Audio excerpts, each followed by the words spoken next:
हम पढ़ेंगे class 10th का प्रकाश का अपवर्तन और अपवर्तन के नियम। ये क्लास 12th में भी है, 10th में भी है, कॉम्पिटिशन परीक्षाओं में पूछा जाता है, तो ये आना जरूरी है आपको।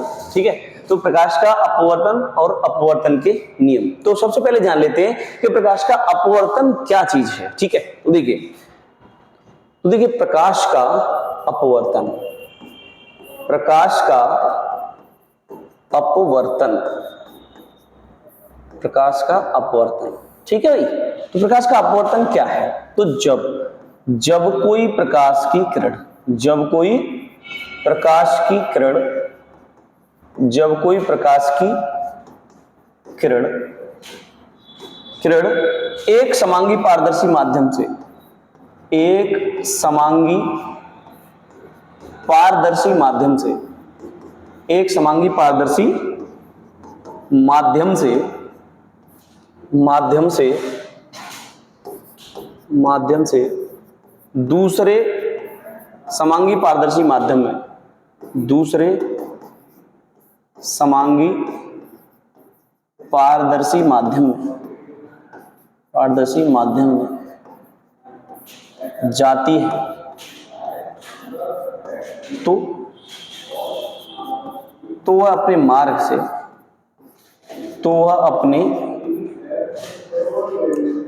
तो वह अपने मार्ग से विचलित हो जाती है। क्या हो जाती है? विचलित। तो वह अपने मार्ग से विचलित हो जाती है। इस घटना को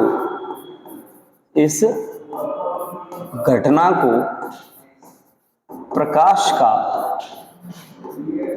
का अपवर्तन कहते हैं। इस घटना को प्रकाश का अपवर्तन कहते हैं। ठीक है, अब इसको समझ लेते हैं किस प्रकार से।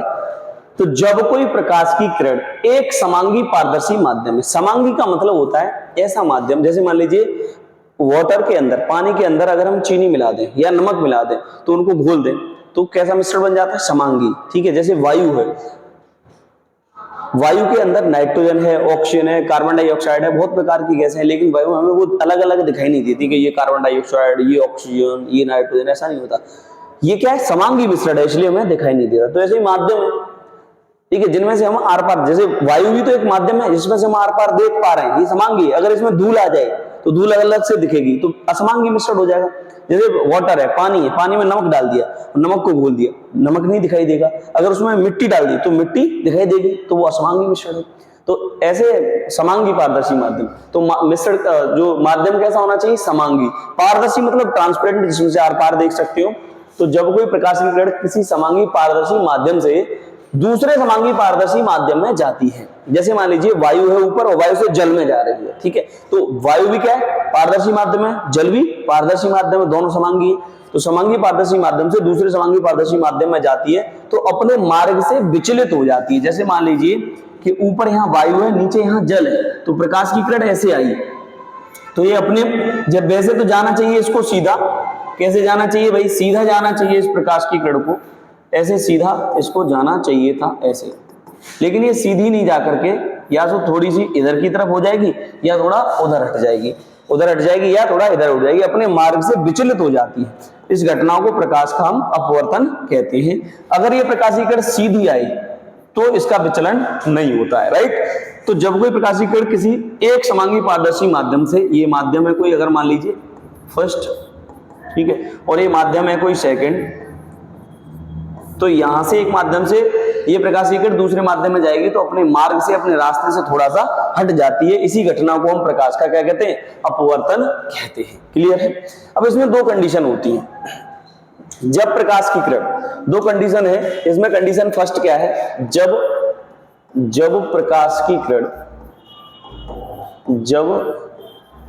प्रकाश की किरण सघन माध्यम से विरल माध्यम में, सघन माध्यम से किसमें? विरल माध्यम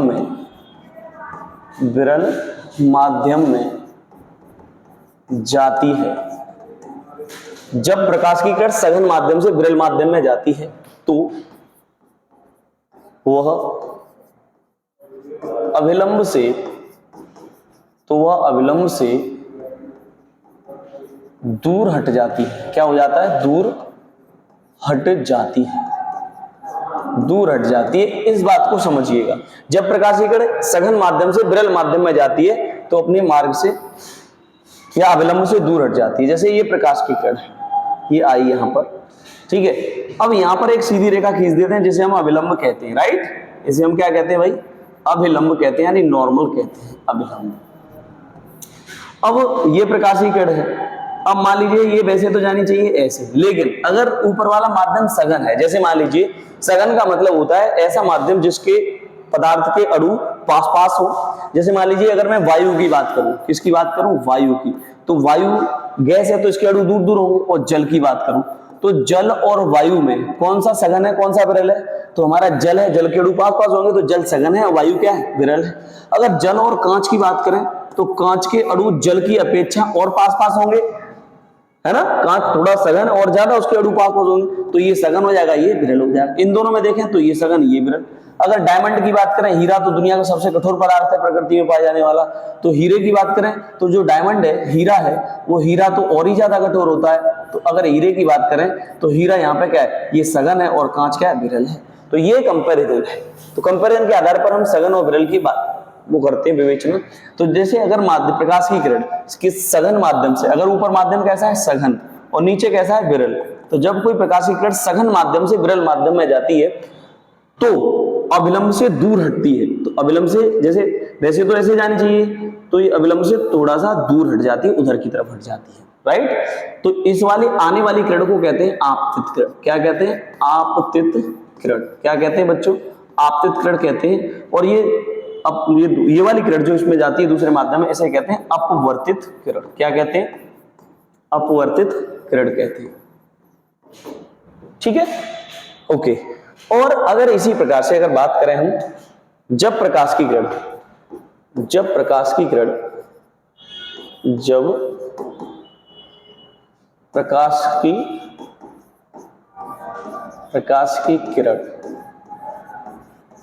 विरल माध्यम से, किससे? विरल माध्यम से किस में जाती है?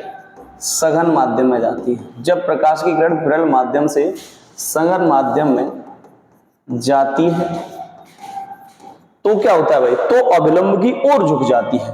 तो अभिलंब की ओर, तो किधर? अभिलंब की ओर। तो किधर? अभिलंब की ओर झुक जाती है। अभिलंब की ओर क्या हो जाता है? झुक जाती है, ठीक है। इस स्थिति में देखिए, जैसे मान लीजिए ये है अपवर्तक पृष्ठ है, यहां प्रकाश की किरण आ रही है, ठीक है। ये अभिलंब खींच दिया, ये यहां से अभिलंब खींच दिया है, जानी चाहिए थी ऐसे, लेकिन चूंकि ये विरल है ऊपर और नीचे माध्यम कैसा है? सघन है। तो अगर ऊपर विरल से सघन में आ रही थी, सघन से विरल में जा रही थी तो दूर हट रही थी, और विरल से सघन में आ रही है तो अभिलंब की ओर झुक जाती है, ठीक है भाई। तो ये है आपतित किरण, इंसिडेंस रे, आपतित किरण, और ये अपवर्तित किरण, रिफ्रैक्टेड रे, अपवर्तित किरण, ठीक है भाई। तो ये है इसका नेक्स्ट। अब प्रकाश के अपवर्तन के नियम देख लेते हैं। प्रकाश के अपवर्तन के नियम, प्रकाश के अपवर्तन के नियम।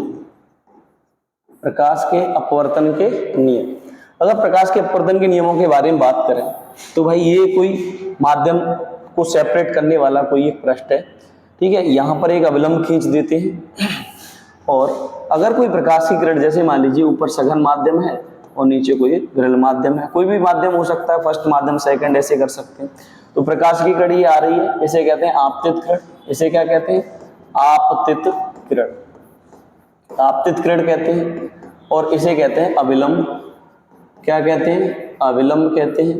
और इसे कहते हैं क्या, अब वैसे तो जानी चाहिए थी ऐसे, और ये चली जा रही है मान लो ऐसे, तो इसे कहते हैं अपवर्तित किरण। क्या कहते हैं, अपवर्तित किरण। ठीक है, एक बात और समझ लीजिए, अभिलंब के साथ में आपतित किरण इंसिडेंस एंगल बनाती है, इसे हम आपतन कोण कहते हैं। क्या कहते हैं, आपतन कोण, आई, आपतन कोण आई कहते हैं, और ये अपवर्तन कोण आर होता है, अपवर्तन कोण आर, अपवर्तन कोण आर, यानी अपवर्तित किरण अभिलंब के साथ में जो कोण बनाती है उसे अपवर्तन कोण आर कहते हैं। ठीक है, तो इसमें पहला नियम है, इसके दो नियम है। ठीक है, अपवर्तन के, प्रकाश के अपवर्तन के दो नियम है। कौन से, प्रकाश के अपवर्तन के यहाँ लिखेंगे दो नियम है। प्रकाश के अपवर्तन के दो नियम है। कितने नियम है, दो नियम है। नंबर फर्स्ट क्या है भाई, नंबर फर्स्ट की अगर बात करें तो आपतित किरण, कौन सी किरण, आपतित किरण, आपतित किरण, कौमा अपवर्तित किरण, कौमा अपवर्तित किरण, आपतित किरण, कौमा अपवर्तित किरण, अपवर्तित किरण, यानी आपतित किरण और अपवर्तित किरण तथा अभिलंब तीनों तल के एक ही बिंदु पर स्थित होते हैं, यानी एक ही बिंदु से गुजर रहे हैं, यहाँ तीनों एक ही तल पर स्थित, एक ही बिंदु पर स्थित होते हैं। तो आपतित किरण, अपवर्तित किरण तथा अभिलंब,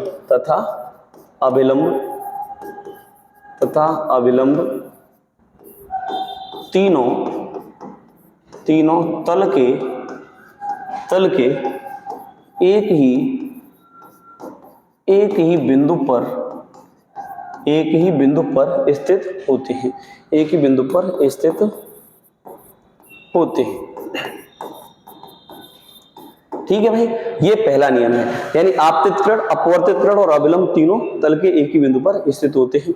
और दूसरा नियम अगर बात करें तो ये होती है आपतन कोण, ये आपतन कोण है। अच्छा देखिए, ज्या की अगर मैं बात करूं तब ज्या बोलते हैं, तो ज्या बोलेंगे तो यहाँ लिखा जाता है साइन, जब ज्या बोलते हैं तो क्या लिखा जाता है, साइन लिखा जाता है। और वह कोज्या अगर बोला जाए, क्या बोला जाए, कोज्या, अगर आपसे कोज्या बोला जाए तो लिखा जाता है कॉस। ठीक है, तो ज्या की बात करें तो आपतन कोण की ज्या, आपतन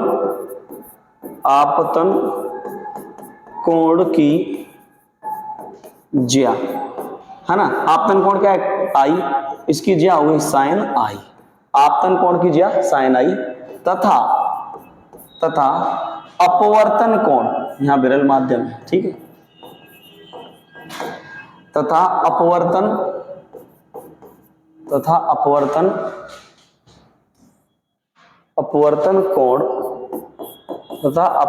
कोण की ज्या, अपवर्तन कोण क्या है आर, इसकी ज्या क्या हो गई साइन आर, एक दूसरे के क्या है, एक दूसरे के अनुक्रमानुपाती होते हैं। अनुक्रमानुपाती मतलब एक बढ़ेगा तो दूसरा ही बढ़ेगा, एक घटेगा तो दूसरा भी घटेगा, एक दूसरे के अनुक्रमानुपाती होते हैं, अनुक्रमानुपाती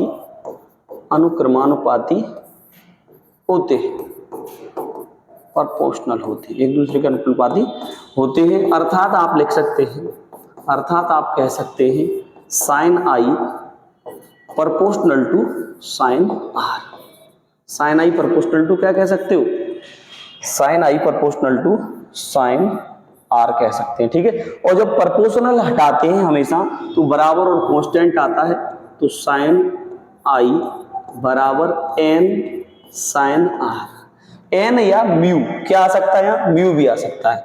ठीक है, तो अगर साइन आर, तो यहां से एन निकालेंगे, एन बराबर sine i upon sine r, यानी साइन आर इसके भाग लग जाएगा, तो आप कह सकते हैं साइन आई, सॉरी एन बराबर sine i upon sine r. ठीक है, एन क्या है यहाँ पे अपवर्तनांक है, एन क्या है अपवर्तनांक है। ठीक है, जहां एन बराबर क्या है अपवर्तनांक, एन बराबर अपवर्तनांक है। ठीक है, इसे म्यू से प्रदर्शित भी करते हैं, इसे म्यू से भी प्रदर्शित करते हैं, इसे म्यू से भी प्रदर्शित करते हैं, राइट। अच्छा, अगर मैं ये कहूं, अच्छा इसी को स्नेल का नियम कहते हैं। अगर आपसे कहा जाए स्नेल का नियम क्या है, तो इसे स्नेल का नियम भी कहते हैं। इसे स्नेल का नियम भी कहते हैं। ठीक है, और ये अपवर्तनांक के नेक्स्ट वीडियो के लिए वेट कीजिए, अपवर्तनांक के बारे में उसमें बताऊंगा। ठीक है, तो ये हमने पढ़ा प्रकाश का अपवर्तन और प्रकाश के अपवर्तन के नियम। Thanks for watching.